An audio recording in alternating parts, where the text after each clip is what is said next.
My ex-wife mocked me for a paternity test. Now her lover's the one paying child support. Buckle up, Reddit. Okay, Reddit, buckle up. I'm about to spill the wildest, most ridiculous chapter of my life, a saga of betrayal, secrets, and revenge that still has my friend's jaws on the floor. Grab your popcorn. So, I'm Ethan, 38M, and up until a few months ago, I thought I had a pretty solid life. I'd been married to Maya, 35F, for 7 years, together for 10. We were the couple everyone thought was goals. You know the type: coordinated Halloween costumes, cutesy anniversary posts, matching coffee mugs. Vomit-inducing, really.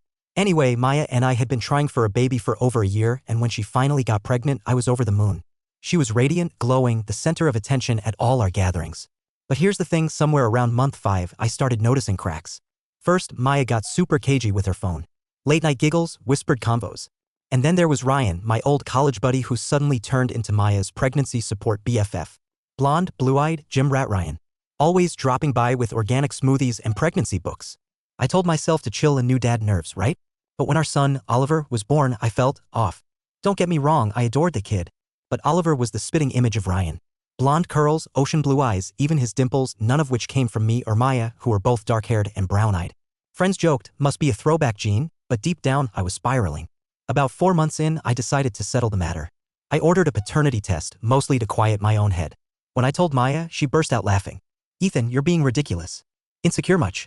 She teased me about it nonstop, even called me Sherlock Dad in front of friends. I shrugged it off. We did the swabs, mailed them in. She winked as she sealed the envelope. Biggest waste of money, babe. Well, the results came in. 0%. Not low. 0. I sat there in my office, just staring at the PDF. My ears were ringing, my hands shaking. My silly insecurity had just nuked my reality. But here's where it gets spicy. I didn't confront Maya. Nope. I knew she'd spin it, gaslight me, maybe even twist it into my fault. I needed more. So I played along cool, collected, dead inside. And I set my sights on Ryan. Next barbecue at our place, Ryan was all over Oliver. Carrying him around, making airplane noises, Uncle read this, Uncle read that. I watched him like a hawk. When he finally set his beer bottle down and wandered off, I snatched it. I'd bought extra DNA swabs, call me paranoid or call me the most prepared man in history. A week later, I had Ryan's DNA and Oliver's retested at a second lab. Fake name, rush order, carefully labeled samples. 3 days of hellish waiting, and then, jackpot. 99.999% probability of paternity. Ryan was Oliver's dad. I felt cold, like ice was running through my veins. Maya hadn't just cheated. She'd let me believe Oliver was mine, laughed at my doubts, and flaunted Ryan under my nose. I knew then, I wasn't just leaving this marriage, I was torching it to the ground. I hired the best divorce lawyer in town, Elena Vargas, aka the Shark. Elena took one look at my evidence and said, Ethan, you're about to watch this woman's empire crumble. We strategized for weeks.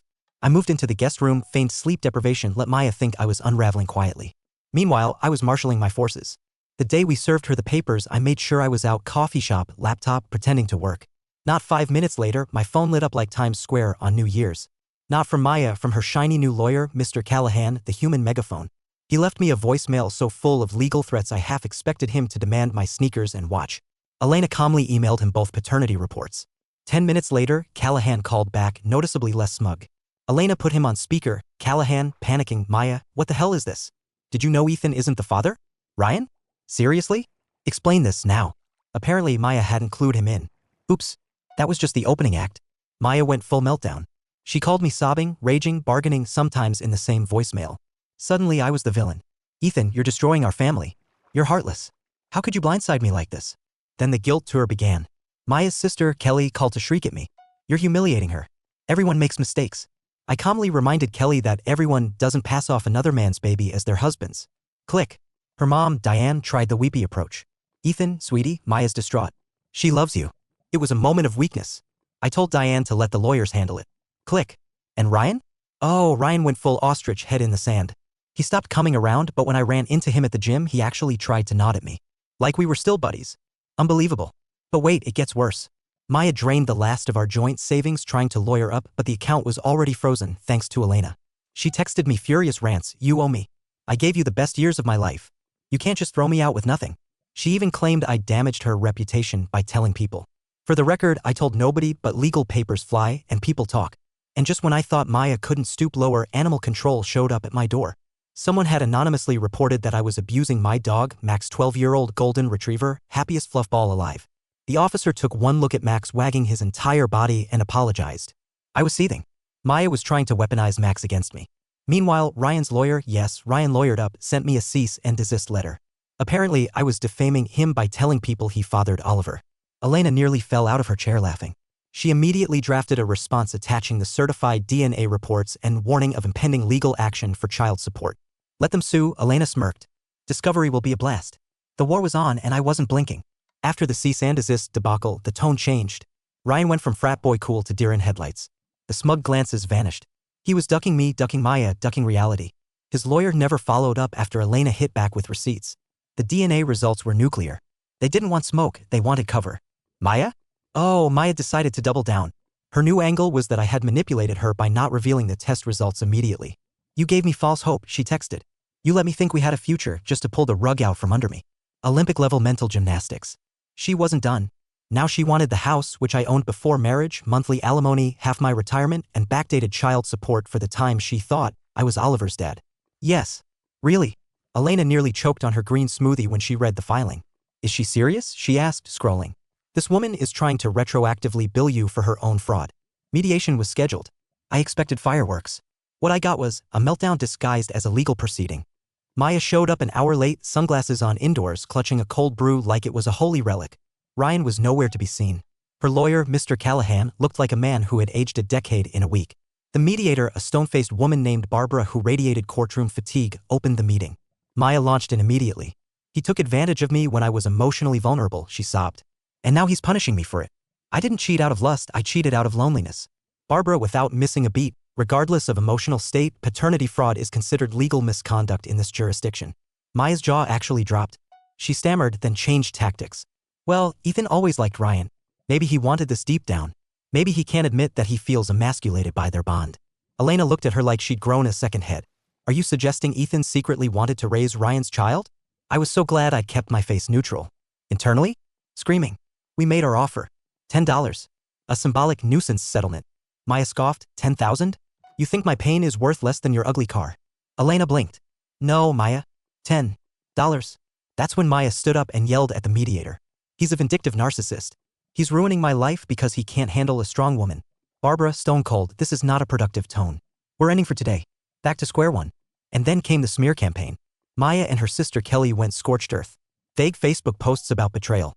Instagram stories with sad songs and captions like, when the truth doesn't set you free, mutual friends got confidential DMs claiming I had driven Maya into Ryan's arms with my coldness and control issues. One acquaintance texted me, dude, did you fake a DNA test?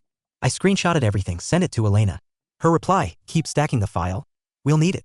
And then Animal Services round 2. New report. Max was supposedly left out in the cold, starving. Officer showed up again. Max greeted him with a toy in his mouth and his tail helicoptering. Officer just sighed. You've made someone very angry, he said, petting Max, and very stupid. That same week, I got a notice from Ryan's lawyer. Now they were preemptively denying paternity, LOL, and demanding I stop disparaging Ryan publicly. Elena sent back a spicy letter attaching the certified DNA report again, plus a pre-drafted motion to establish paternity and seek child support, complete with income estimates from Ryan's LinkedIn. Let me tell you something about quiet revenge. It doesn't yell. It documents. It builds. It waits.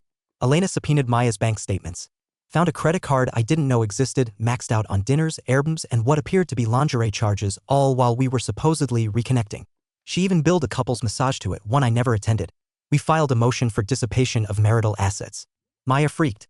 Then came depositions. Maya's first. She came in hot. Full glam, fake tears. Claimed she never meant to hurt anyone and wasn't even sure Ryan was the father until recently. Elena hit her with timestamps from the DNA results, receipts, text messages, and the birth certificate I signed under false pretenses. Maya started crying for real. Elena, cold as steel, did you tell Ethan at any point that there was a possibility the child wasn't his? Maya, I might have suspected. That might was all we needed. Fraud? Check. Intent? Check. Sympathy? Burnt ash. Ryan's deposition came next. That was beautiful. He looked like a ghost in a wrinkled polo shirt. Hair unwashed. Confidence shattered. Elena opened with, Mr. Blake, are you aware of the results of a paternity test involving yourself and Oliver Grant? Ryan, yeah. Elena, can you confirm the child is yours? Ryan, yes. Boom. Under oath. Game over. He tried to spin it, claimed it was one time, a stupid mistake. Elena pulled out the receipts, actual receipts for hotel rooms, spa days, Uber rides to Maya's place when I was out of town. He went pale. Best part? We found out Ryan had given Maya a $3,000 loan to help cover legal costs, money that technically counted toward support. Elena filed a motion to have it deducted from any financial liability I might be responsible for. That motion was granted. It gets better. The judge reviewed all evidence. Maya's requests for the house, for alimony, for support were laughed out of the courtroom. The judge called it one of the clearest cases of marital deception they'd seen in years. Ryan was formally declared the father. I was wiped clean of any legal or financial responsibility for Oliver. That day, as we walked out of the courthouse, Maya glared at me and hissed, "You ruined my life."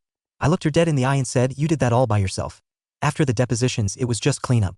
You could feel the momentum shift, like Maya and Ryan finally realized this wasn't some Netflix drama they could talk their way out of.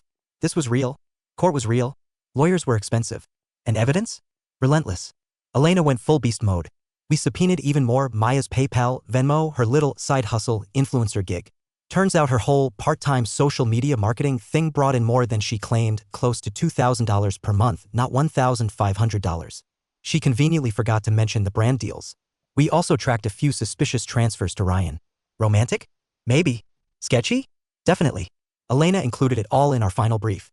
Maya tried one last move, said she was entitled to part of my late grandmother's inheritance because we used a portion of it for a new couch and a dining table.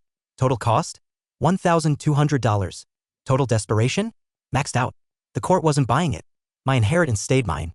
As for the couch, I kept it out of pettiness. She didn't even like it when we bought it. Then came the last stand, the final hearing. Maya arrived looking drained. Gone were the designer bags, perfect nails, blowout hair. She was in court-appropriate target. Even Ryan showed up, probably dragged by his lawyer, who looked like he needed a vacation and a stiff drink. Judge laid it all out like a surgical report. Paternity, Ryan declared the legal father. Name change on the birth certificate ordered. Child support, Ryan to pay state guideline support. No negotiation. Judge said this child deserves stability from the person who created him. Oof. Spousal support denied. Maya's infidelity and deception nullified it. Judge called it egregious marital misconduct. Asset division, house, 100% mine. Inheritance, untouched. Joint bank account, split, Maya's share reduced due to legal fee deductions. She walked away with about $800. Retirement, each keeps their own. Personal items, Maya got her things, moved out with professional movers on her dime. I kept the dog, the couch, and the espresso machine. Small wins matter. When the judge banged the gavel, it felt surreal. I didn't cheer. I didn't cry. I just exhaled for the first time in months. Aftermath? Delicious chaos. Maya's been living in a cramped one-bedroom in a sketchy part of town. Kelly stopped returning her calls. Rumor is she asked for money one too many times. Maya's influencer life took a hit too. Turns out mommy brand sponsorships dry up fast when your public drama gets posted to Reddit. Yes, this post made the rounds. No, I didn't leak it. Probably one of those subpoena-threatened friends did. Ryan? Oof. Reality hit him like a wrecking ball. Officially a dad. Legally obligated. Social life nuked. Every girl in our circle ghosted him. One of them actually sent me a thank you message. Didn't realize how two-faced Ryan was until your story. Dodged a bullet. Ryan and Maya tried to make it work for Oliver. Lasted about a month. Then they started blaming each other loudly. Co-parenting without my paycheck in the mix wasn't so romantic, apparently. Now Maya's begging for more child support. Ryan's pushing for 50-50 custody just to reduce his payments. Messy. I sold the house. Too many memories, bad energy. Bought a smaller place, just me and Max, my ride or die. Honestly? Feels like home for the first time in years. As for me? I'm doing good. Better than I expected. It was a brutal year emotionally, financially, psychologically. But I came out intact. No longer living under a lie. And that peace? Worth every cent. I've reconnected with friends Maya pushed away. I started hiking again. Picked up guitar lessons. Found a therapist who doesn't say, just breathe, every 5 minutes. I'm healing. Not just from the betrayal, from the years of emotional manipulation I didn't even notice until it was gone. And the best part? I never had to scream. I never had to throw dishes or burn bridges. I weaponized one thing, truth. Quiet, undeniable, legally binding truth. Maya once called my DNA test a silly insecurity. That silly insecurity ended up being the smartest move I ever made. So, to the Redditors out there who might doubt their gut, listen to it. Protect yourself. Document everything. And when people show you who they are, stop giving them second chances. Thanks for sticking with me through this chaos. Your advice, support, and even the dark humor got me through some brutal nights. This chapter is officially closed. Next page.